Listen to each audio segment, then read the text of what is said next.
My message is that we'll be watching you.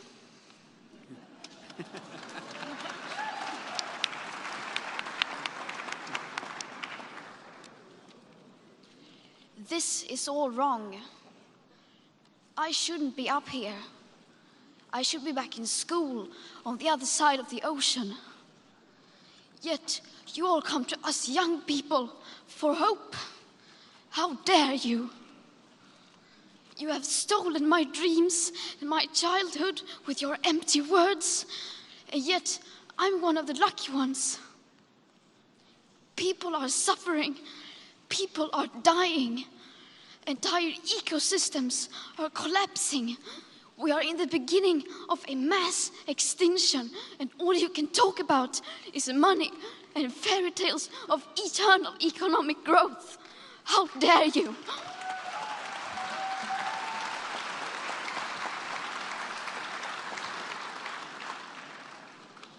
For more than 30 years, the science has been crystal clear. How dare you continue to look away and come here saying that you're doing enough when the politics and solutions needed are still nowhere in sight?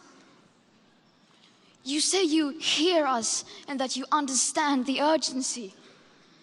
But no matter how sad and angry I am, I do not want to believe that. Because if you really understood the situation and still kept on failing to act, then you would be evil, and that I refuse to believe.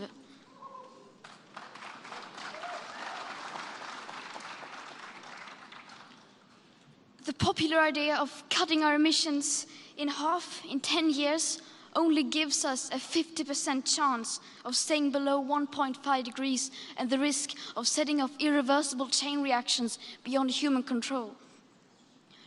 50% may be acceptable to you, but those numbers do not include tipping points, most feedback loops, additional warming hidden by toxic air pollution, or the aspects of equity and climate justice.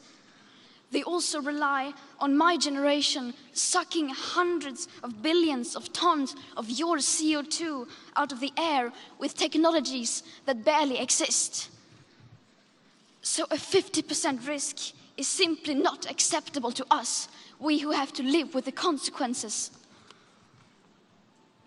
To have a 67% chance of staying below a 1.5 degrees of global temperature rise, the best odds given by the IPCC, the world had 420 gigatons of CO2 left to emit back on January 1st, 2018.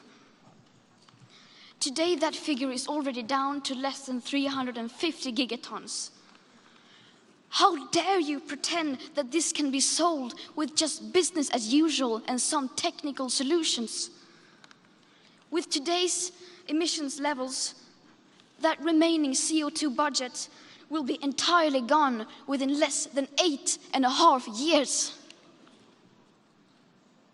There will not be any solutions or plans presented in line with these figures here today, because these numbers are too uncomfortable and you are still not mature enough to tell it like it is. You are failing us.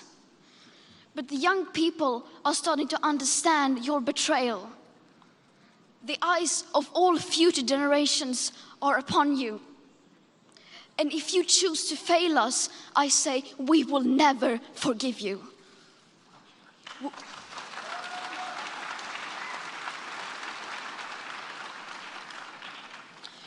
We will not let you get away with this.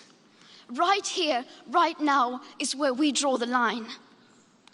The world is waking up, and change is coming whether you like it or not.